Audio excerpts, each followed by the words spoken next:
शहर की धूल भरी गलियों में हर सुबह एक ठेला सजता था। ठेले पर ताजा आलू टिक्की की खुशबू उठती, लेकिन उन टिक्कियों की खुशबू से ज्यादा भारी था उस आदमी का दुख। उसका नाम था रघु। हे भगवान, आज तो कुछ ग्राहक आ ही जाए, वरना फिर घर में बवाल मच जाएगा। रघु की जिंदगी एक तवे पर चटकते तेल जैसी थी।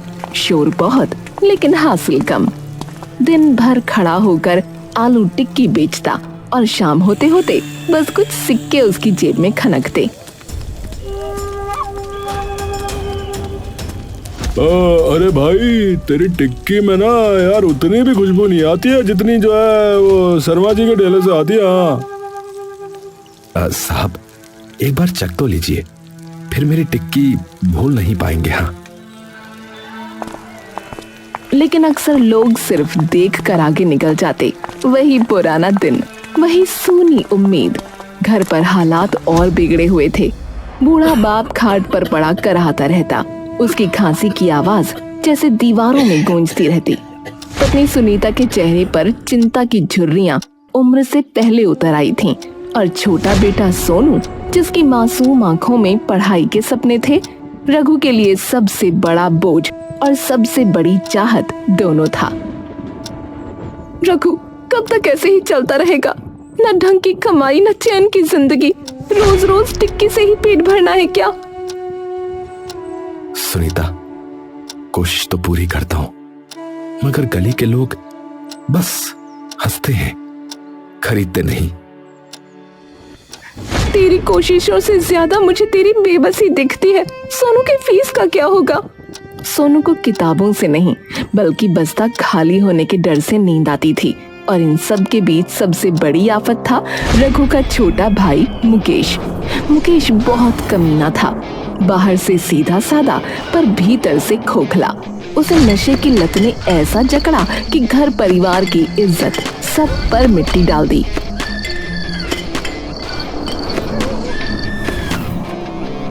भाई तो दिन भर खपता है, मौज तो असली मैं ही कर रहा हूँ। या मुकेश की हो रही है असली मौज। यही तो है असली जिंदगी। खाओ पियो, सुट्टा फूको और पड़े रहो। मुकेश, तुझे बार बार समझाया मैंने, मत चुरा मेरे आलू, ये मेरे घर का सहारा है। तेरे आलू का मैं करूँ तो करूँ क्या रे? तू बेच चाहे मैं बेचूं, फर्क क्या पड़ता है भाई? आखिर भाई हूं तेरा भाई। भाई है, इसीलिए तो बरसों से झेलता आया हूं, मगर अब नहीं। तेरे नशे ने घर का चैन छीन लिया है। तू निकल जा मेरे घर से, निकल जा। वो रात जैसे किसी तूफान की तरह थी। रघु का दिल पत्थर हुआ और उसने छोटे भाई को घर से धक्के मारकर बाहर निकाल दिया। मुकेश लड़खड़ाता हुआ अंधेरे में गुम हो गया और रघु के कानों में उसकी आवाज गूंजती रही। भाई, तुझे पछताना पड़ेगा। तेरे आलू भी रोएंगे और तेरा टिक्की वाला ठेला भी रोएगा। जा रहा हूं मैं, लेकिन बहुत जल्दी लौट के आऊंगा, बता रहा हूं। रघु की आंखों में आंसू थे। रघु का दिल हर रोज जैसे पत्थरों के बोझ से दबा रहता था। घर की जिम्मेदारी, बूढ़े बाप की खांसी, पत्नी के ताने और बेटे की पढ़ाई, सब कुछ उसके कंधों पर था। मगर इस बोझ के आगे भी जिंदगी उसे बार बार परखती थी। हे भगवान, क्या मेरी तकदीर में बस यही लिखा है? गरीबी, आंसू और ना खत्म होने वाला कर्ज। एक सुबह रघु आलू लेने पहुंचा सब्जी वाले गणेश के पास। जैसे ही दाम सुने तो उसकी आंखें फटी की फटी रह गईं।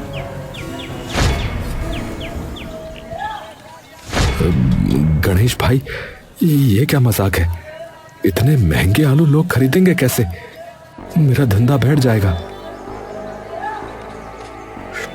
अरे रघु, देखो भाई, मजाक नहीं है। जितने में किसान से आलू मिलते हैं उतने में ही तो मैं तुम्हें देता हूँ। ऊपर से घर पर मेरा बाप बीमार है, हैं? दवाई का खर्चा अलग।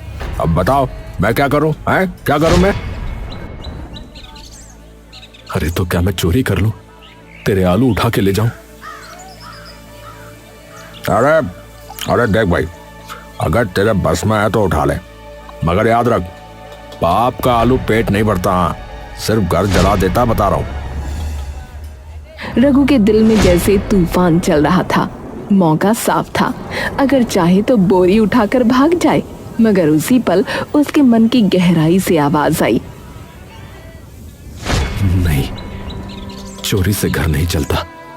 ईमानदारी ही सबसे बड़ी पूंजी है, यही मेरी आखिरी ताकत भी है।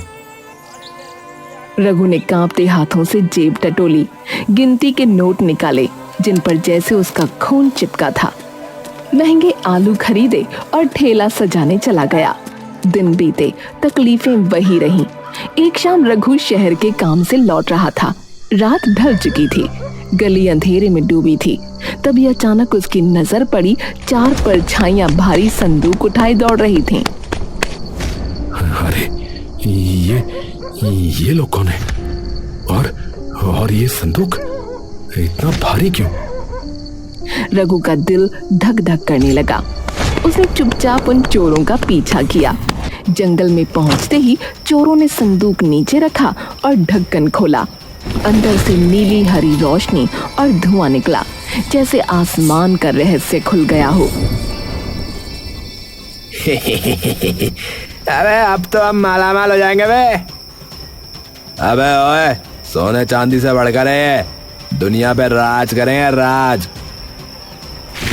अचानक झाड़ियों से एक भेड़िया निकला। उसकी डरावनी गुर्राहट गूंजी और चोरों की हिम्मत जवाब दे गई। वो संदूक वहीं छोड़कर भाग निकले। अबे ये क्या? अबे भेड़िया, अबे भाग भाई, ओ भाई, ओ भाग भाई भाग। भेड़िया भी उनके पीछे दौड़ गया। हे भगवान, अब ये रहस्य सिर्फ मेरे सामने है। रघु कांपते हाथों से संदूक के पास पहुंचा। अंदर अजीब सी चमक थी, जैसे पूरी दुनिया का जादू उसमें बंद हो। क्या तुम जादुई हो? अगर हाँ तो मुझे एक आलू दे दो। उसके इतना कहते ही आलू निकल आया। हे भगवान, ये तो सचमुच जादुई है। अगर इसे घर ले जाऊं तो जिंदगी बदल जाएगी। बाप का इलाज, बेटे की पढ़ाई, सब हो जाएगा। लेकिन अगर ये गलत हाथों में गया तो पूरी दुनिया बर्बाद हो जाएगी। लालच इंसान को निगल लेता है। कहीं मैं या मेरे घर वाला ही कोई लालच का शिकार हो गया तो। बहुत सोचने के बाद रघु ने संदूक का एक हिस्सा खोला। उसमें से बस एक अजीब सा आलू निकाला और पूरा संदूक पास के खेत में गाड़ दिया। घर पहुंचकर उसने सब कुछ सुनीता को बताया।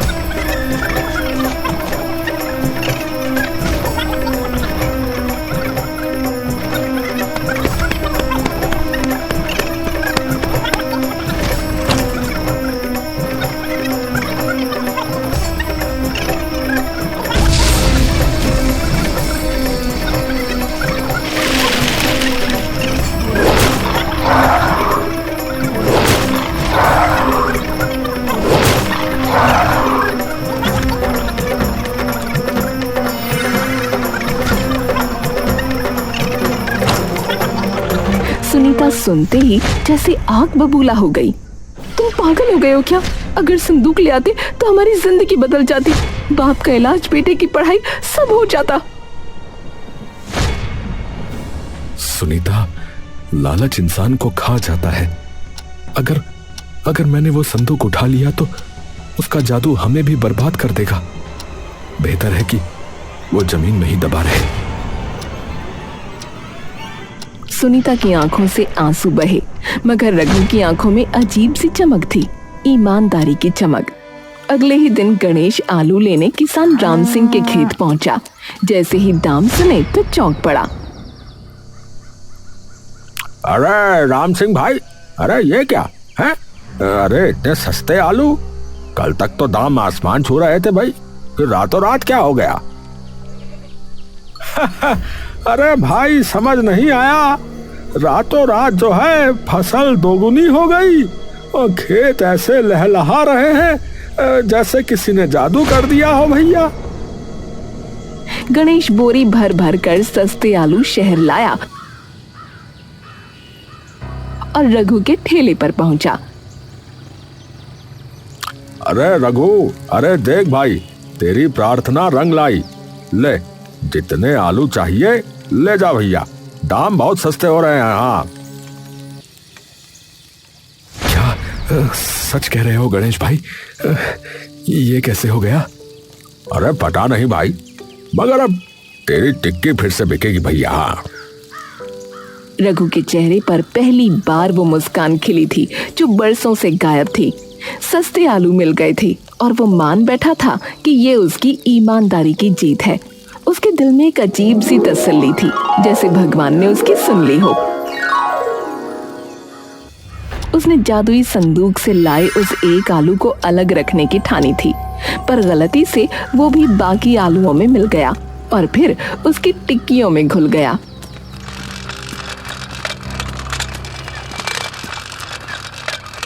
बस अब आज का दिन अच्छा निकल जाए, शायद अब मेरी किस्मत पलटने वाली है। सड़क पर पहली ही लहर चली आलू टिक्की की महक।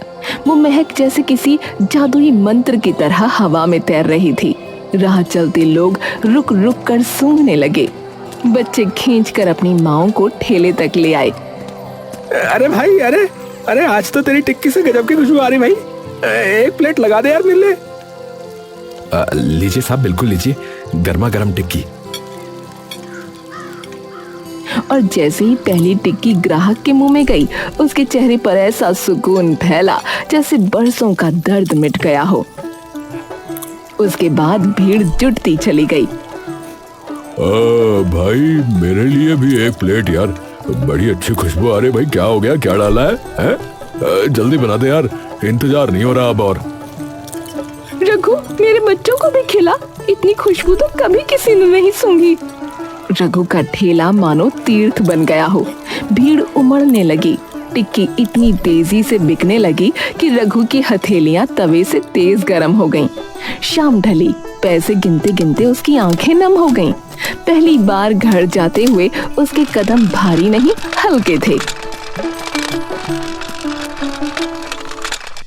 सुनीता, सुनीता, देखो देखो, आज तो सारी टिक्कियां बिक गई। और ये देखो, पूरे 100 के नोट। हे भगवान, ये सच है। आज तो लगता है जैसे कोई सपना पूरा हो गया। हाँ, और सपना अब खत्म नहीं होगा। बचे हुए कुछ टिक्कियां रघु ने घर वालों को खिलाईं। चलो, आज तो मैं भी चखती हूँ आपकी मेहनत का स्वाद। रघु, ये तो जैसे रसना पर अमृत उतर आया हो।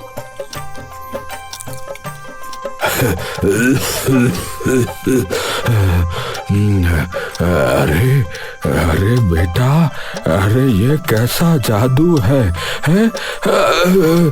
मैं पहले सांस नहीं ले पा रहा था, खांसी हो रही थी, लेकिन अब मेरी सांसें काफी हल्की हो गई है। मैं तो समझा था कि अब बिस्तर से कभी उठ ही नहीं पाऊंगा। अरे काफी अच्छा लग रहा है बेटा। पापा, ये टिक्की तो सुपर पावर है, अब मैं रोज यही खाऊंगा। रघु हक्का बक्का रह गया। टिक्कियां किसी दवा की तरह असर कर रही थीं। उसके भीतर डर और गर्व दोनों साथ साथ उमड़ रहे थे। तभी बाहर शोर मच गया। गांव वाले दरवाजे पर इकट्ठा हो गए। अरे रघु, अरे भैया, कमाल हो गया भैया। अरे तेरी टिक्की ने कमाल कर दिया भाई। अरे बरसों से मुझे जो है बदहजमी थी और आज जो है पहली बार आराम मिला भैया। बस क्या बताएं, बहुत बढ़िया भैया, बहुत बढ़िया। भाई, मुझे तो डॉक्टर ने कहा था मैं माँ नहीं बन सकती, पर आज टिक्की खाने के बाद पता चला मैं गर्भवती हूँ।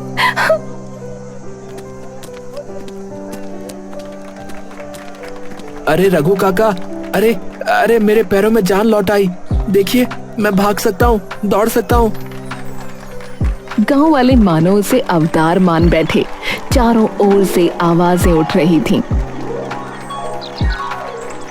रघु भाई की जय हो, जय हो, जय हो। रघु की टिक्की अमर रहे, अमर रहे, अमर रहे। रघु भाई की जय हो, रघु भाई की जय हो। अरे अरे मित्रों, ये सब मेरी मेहनत का नहीं बल्कि भगवान की कृपा का फल है। मैं तो बस एक ठेले वाला मात्र हूँ। अगले दिन सुबह रघु ने फिर से ठेला सजाया। भीड़ पहले से दोगुनी थी, पर इस बार उसके सामने खड़ा था गांव का दूसरा टिक्की वाला।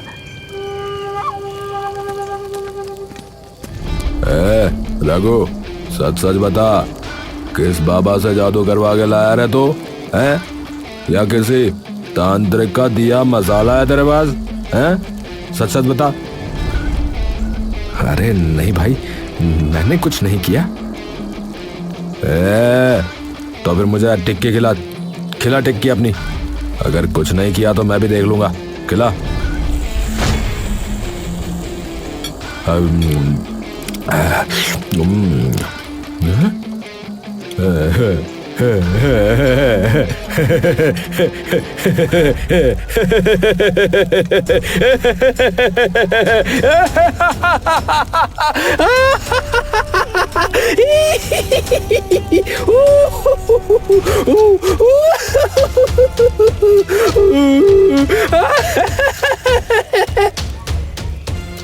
और अचानक उसकी आंखें उलट गईं।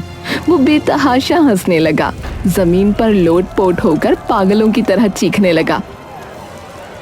अरे अरे ये क्या हो गया है? लगता है रघु की टिक्की खा के ये पागल हो गया भैया। अरे अरे नहीं भैया, ये सच नहीं है। मैंने कुछ नहीं मिलाया। ये मुझे बदनाम करने की साजिश है। भीड़ में खुसुर फुसुर हो गई। रघु के माथे पर पसीना छलक आया। एक पल पहले सबको शक था, पर तभी रघु का सच्चा दोस्त रवि सामने आया और पूरी भीड़ से ललकार कर बोला, अरे गांव वालों, अपनी आंखें खोलो। ये रघु कोई धोखेबाज नहीं है, बल्कि ईमानदारी का देवता है। ये पागलपन फैलाने वाला दूसरा टिक्की वाला, मुझे तो यही चालबाज लगता है। ये लगता है मेरे दोस्त को बदनाम करना चाहता है।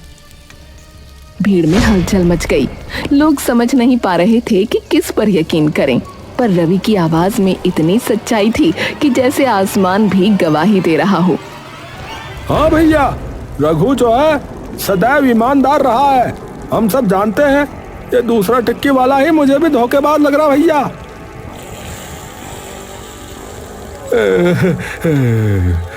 लगता है यहाँ दाल नहीं गलने वाली। भाग ले बेटा, भाग ले। वो दूसरा टिक्की वाला घबराकर लड़खड़ाया और भाग खड़ा हुआ। भीड़ फिर से रघु की टिक्की पर टूट पड़ी। शाम ढली तो भीड़ छंटी। रघु अपने दोस्त रवि के साथ बैठा। भाई, आज तूने सच में मेरी इज्जत बचा ली। मगर सच बताऊं, ये सब कुछ सामान्य नहीं है। मैंने तुझे जो नहीं बताया था वो आज बता रहा हूं। क्या नहीं बताया था? अरे कई दिन पहले मैंने जंगल में चोरों के हाथ में एक जादुई संदूक देखा। बाद में फिर उसी में से मैंने एक आलू लिया और संदूक खेत में गाड़ दिया। वो आलू अब टिक्कियों में मिल गया, मगर समझ में नहीं आता कि बाकी आलू कैसे जादुई हो गए। दोनों की आंखें चौड़ी हो गईं। रवि ने माथा ठोंका और ठहाका लगाया। अरे यार, कहीं ऐसा तो नहीं कि जिस खेत में तूने संदूक गाड़ा था उसी खेत से आलू अब तेरे पास पहुंच रहे हैं?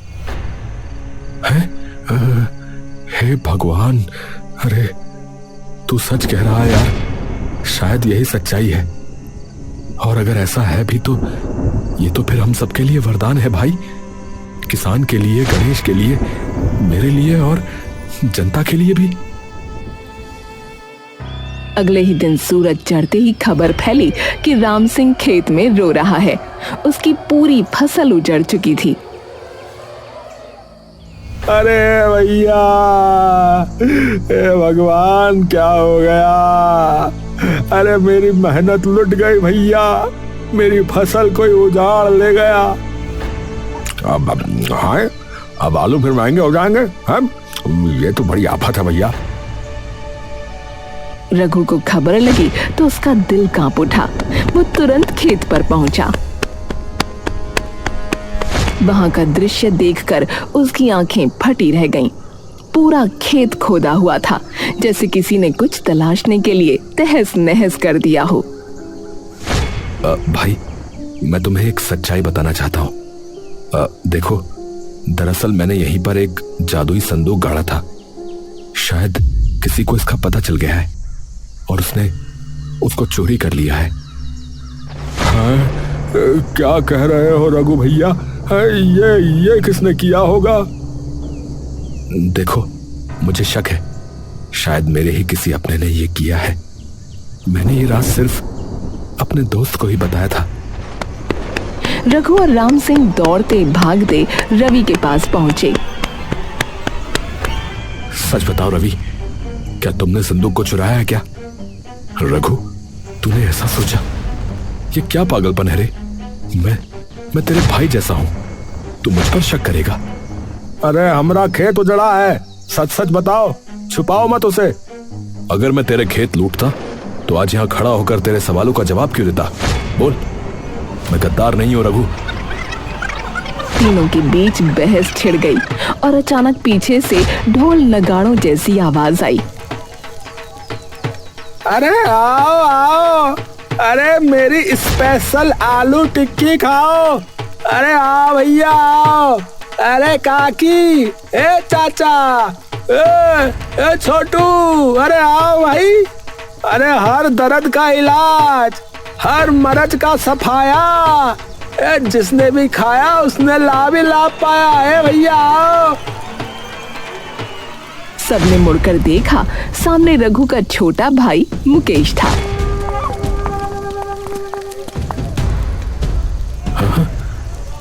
मुकेश, तू कब से टिक्की बेचने लगा रे? अरे जब से मुझे ये स्पेशल डिब्बा मिला है, स्पेशल है, अब मैं टिक्की का राजा हूँ, समझे? टिक्की राजा, टिक्की, डिक्का चिक्की, डिक्का चिक्की। अरे तो तू ही है जिसने राम सिंह का खेत उजाड़ दिया और फिर वहां से संदूक भी चुरा लिया। सबकी मेहनत लूट ली तूने। अरे भैया पकड़ो इस कमीने को। हाँ ए भैया, अरे यही निकला हरामखोर कहीं का। हाँ, अरे इस नशेड़ी ने क्या कर लिया भैया? पकड़ो इसे। मुकेश ने संदूक की ओर देखा और जोर से चीखा। मुझे पकड़ोगे? मुझे पकड़ोगे? अरे ओ जादुई संदूक, ओ चल भाई मुझे बचा लो। और अचानक संदूक से दर्जनों आलू आसमान में उछल पड़े। लोग इधर उधर भागने लगे, कुछ गिर पड़े, कुछ चीखने लगे। अरे अरे ये क्या हो रहा है? अरे अरे आलू से लग गया भैया सर में। अरे अरे आलू मेरे पेट में जा लगा भाई। अरे अरे मेरा बच्चा गिर गया। अरे भाई भागो, अरे भागो भैया भागो, आलू आ रहे हैं, आलू आ गया भैया। अरे आलू से लग गई भैया, आलू से। अरे अरे ये तो कहर बन गया है। नहीं, ये जादू अब और मासूमों को नहीं रुलाएगा। रघु ने सीना तानकर संदूक की ओर छलांग लगाई। आलूओं की बारिश में भी उसने हिम्मत नहीं हारी। उसने दोनों हाथों से संदूक पकड़ लिया। मुकेश, छोड़ दे इसे, छोड़ दे इसे मुकेश। ये संदूक लालच का नहीं, भलाई का है। नहीं नहीं नहीं, अब ये मेरा है, मैं राजा बनूंगा, सब मेरे सामने झुकेंगे, देख, तू पागलपन मत कर। तू मेरा भाई है, पर लालच ने तुझे अंधा बना दिया है। लेकिन गलत तरीके से किसी की जीत नहीं होती, तो तू आज हारेगा। दोनों में जोरदार खींचतान हुई। आलुओं की गड़गड़ाहट आसमान तक पहुंच गई। भीड़ सांसें थामे देख रही थी। अंत में रघु ने पूरी ताकत लगाकर संदूक मुकेश के हाथ से छीन लिया और मुकेश को भीड़ ने घेर लिया। अब भाग नहीं सकता। ए भैया, पकड़ लो इसे। हाँ, पकड़ो इसे। हाँ, पकड़ लो। मुकेश पकड़ा गया। उसके चेहरे पर अब भी पागलपन था, पर संदूक उसकी पहुंच से दूर हो गया। रघु ने संदूक उठाकर सबके सामने रख दिया। ये संदूक किसी एक का नहीं, सबका है। अब से इसे गांव की भलाई के लिए इस्तेमाल किया जाएगा। जो लोग भी बीमार हैं उन्हें दवा मिलेगी, जो लोग भी भूखे हैं उन्हें रोटी, और किसानों की जमीन अब कभी सूनी नहीं रहेगी। भीड़ जयकारों से गूंज उठी। गणेश, राम सिंह और गांव वाले रघु को कंधों पर उठाकर नाचने लगे। सुनीता और सोनू की आंखों में गर्व के आंसू थे। अरे अरे रघु भाई, तुमने लालच को हराकर इस गांव को बचा लिया भैया। अब हम सब मिलकर इस संदूक को समाज की सेवा में लगाएंगे। हाँ भाई। पापा, आप तो सच्चे हीरो हो।